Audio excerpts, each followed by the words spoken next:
Santiago, Chile, mid-1973. Imagine standing inside a room that looks like it belongs on the set of Star Trek. You are looking at the ops room of Project Cybersyn. 7 white, futuristic fiberglass chairs are arranged in a circle, their armrests equipped with buttons and geometric controls. On the walls, glowing screens display real-time data flows from factories stretching from the Atacama Desert to Patagonia. This was President Salvador Allende's dream made manifest, a cybernetic nervous system for a new kind of state, a socialism with red wine and empanadas, peaceful, democratic, and hyper-modern. From this room, the government believed it could scientifically manage an economy, bypassing the chaos of the free market to deliver equity with the precision of a computer code. On the streets of Santiago, the air is thick with the smoke of burning tires. The silence is broken not by the hum of servers, but by the metallic rhythmic clanging of thousands of empty pots, the cacerolazos. Housewives from the wealthy neighborhoods are marching, banging their cookware to protest the empty shelves.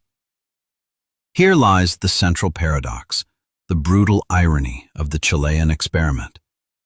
Inside the palace, the government possessed the most advanced economic tracking software the world had ever seen. Yet outside, they couldn't find a spare part for a tractor or a bag of flour for a bakery. Why? Because while Allende was building a digital future, an invisible hand was strangling his present. Thousands of miles away in the Oval Office, Richard Nixon had not ordered a missile strike.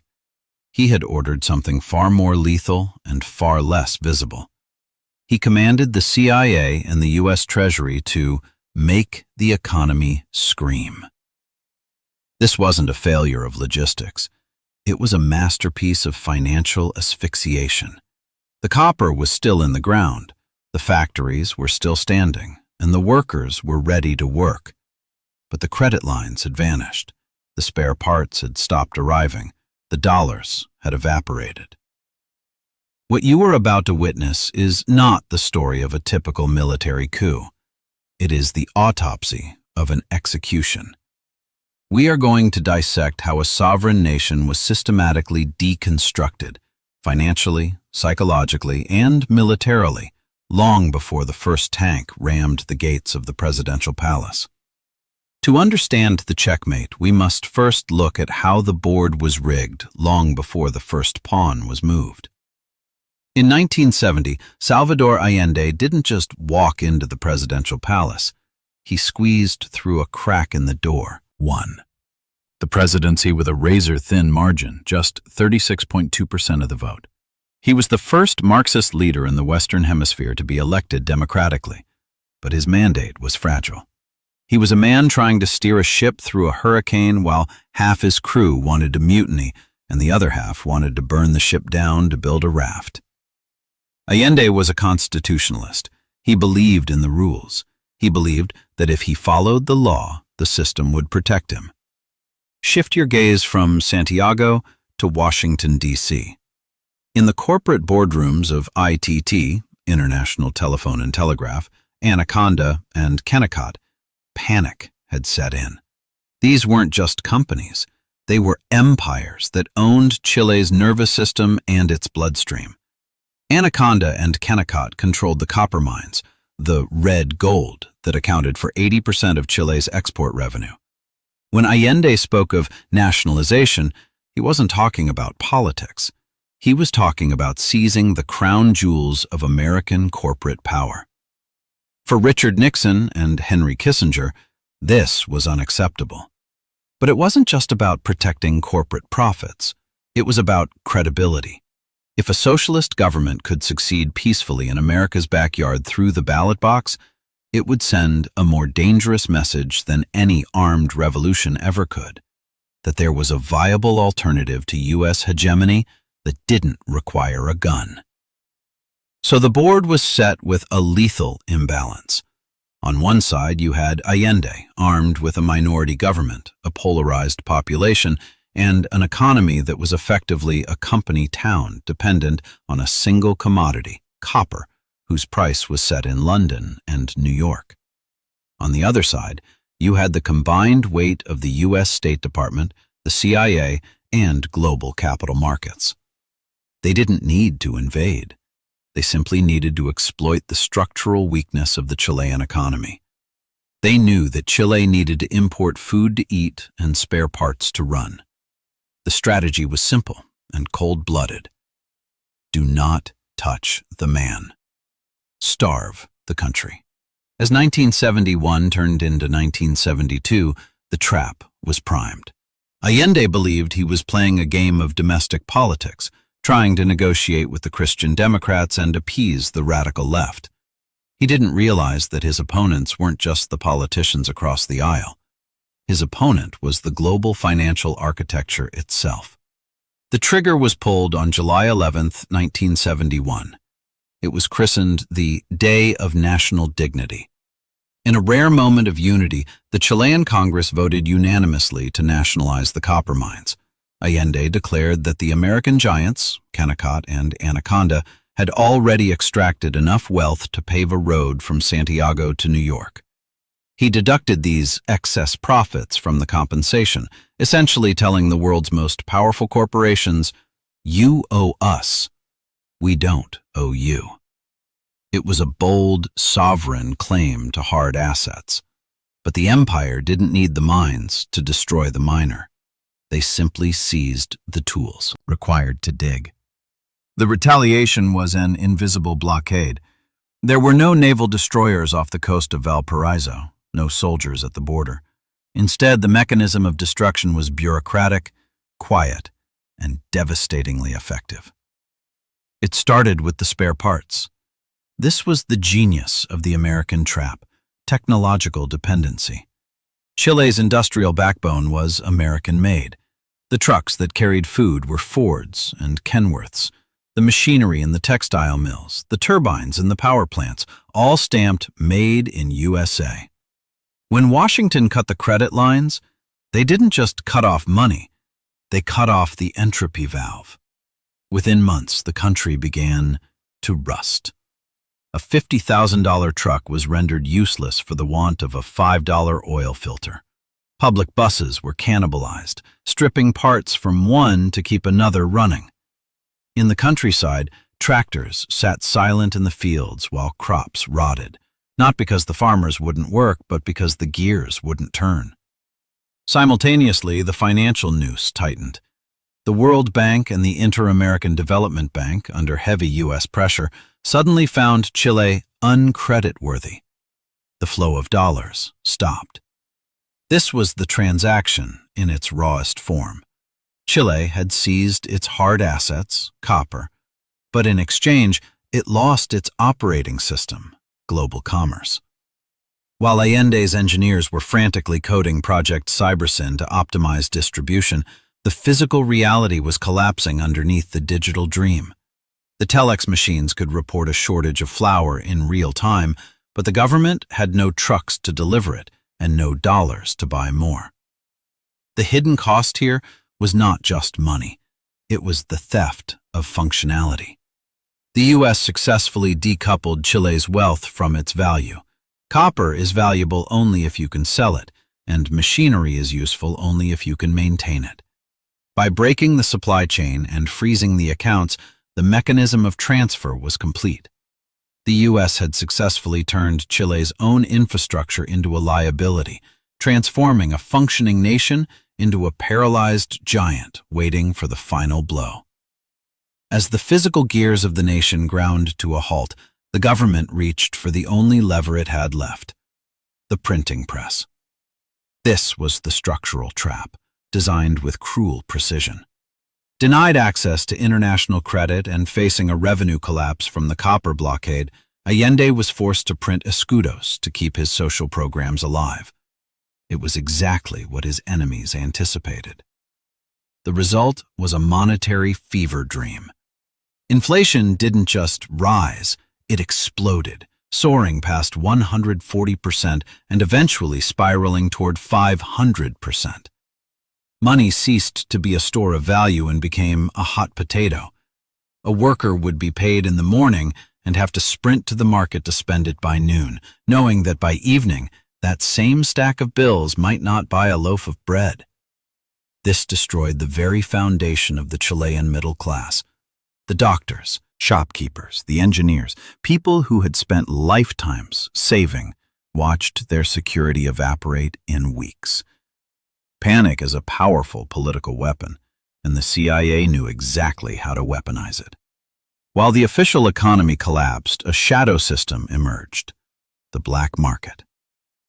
If you had US dollars, which the opposition and CIA operatives had in plentiful supply, you could buy anything. If you had escudos, you stood in line. This redesigned the social contract.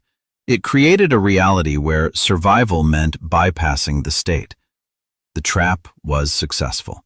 It forced ordinary citizens to become criminals just to feed their families, eroding the moral legitimacy of the government with every illicit transaction. But the final lock on the trap wasn't financial. It was psychological. The CIA poured millions into El Mercurio, Chile's oldest and most influential newspaper. Day after day, the headlines screamed of Marxist plots, impending totalitarianism, and chaos. It was a psychological operation on a national scale. They weren't just reporting the news, they were scripting a horror movie for the Chilean psyche. Then came the masterstroke, the truckers' strike of October 1972. Remember those American-made trucks that were breaking down? The ones that were still running suddenly stopped. Led by union bosses, flush with cash covertly funneled from Washington, the transport sector simply turned off their engines. In a country as long and thin as Chile, where geography dictates that everything must travel by road, this was an artery block. Food rotted in the south while children went hungry in the center. Allende was now trapped in a burning room with no exit. He couldn't fix the trucks, no parts. He couldn't pay the truckers to work, worthless currency, and he couldn't use force without triggering a civil war. The structural trap had worked. The economy hadn't just failed. It had been engineered to devour the government from the inside out. The stage was now set for the only force left that could break the deadlock. The tragedy of Salvador Allende is not that he didn't see the end coming. It's that he handed the executioner the axe, believing it was a shield. By August 1973, the atmosphere in Santiago was electric with paranoia. The Tanquetazo, a failed coup attempt in June, had been a dress rehearsal, testing the government's reflexes. Allende knew the wolves were circling. Desperate to maintain constitutional order, he accepted the resignation of his loyal general Carlos Prats. To replace him, Allende appointed a man known for his dull professionalism, a career soldier who had supposedly crushed the June rebellion, Augusto Pinochet. Allende slept soundly that night, believing he had secured the loyalty of the army. He had just signed his own death warrant. The collapse didn't happen in slow motion like the economic strangulation. It arrived with the sudden, deafening roar of jet engines. At dawn on September 11, 1973, the Navy seized the port city of Valparaiso. By 8:30 a.m., the armed forces announced they were deposing the government. Allende rushed to La Moneda, the presidential palace, carrying an AK-47, a gift from Fidel Castro, and a grim realization. There would be no negotiation. The defining image of the collapse was not a tank rolling down the street, but the sight of British-made Hawker Hunter jets diving out of the gray winter sky. They unleashed rockets directly into the heart of the palace. It was a display of overwhelming, unnecessary force. They weren't just destroying a building, they were incinerating an idea. Inside the burning palace, amidst the choking smoke and crumbling masonry, Allende delivered his final broadcast on Radio Magallanes. He didn't call for a bloody civil war. He spoke of history and dignity. Long live Chile! Long live the people! Long live the workers! shortly before taking his own life. The political collapse was instant, but the true shock was just beginning. While the soldiers were still rounding up dissidents in the National Stadium, a different kind of army was landing. A group of economists known as the Chicago Boys arrived with a thick document known simply as El Ladrillo, the brick. This was the master plan prepared in secret long before the first shot was fired. It was the blueprint for the world's first neoliberal state. The collapse of the socialist experiment triggered an immediate, brutal pivot. There was no transition period. The price controls were ripped away, the borders were thrown open, state assets were auctioned off. The shock therapy was applied to a stunned population that was too terrified by the military repression to protest the economic brutality.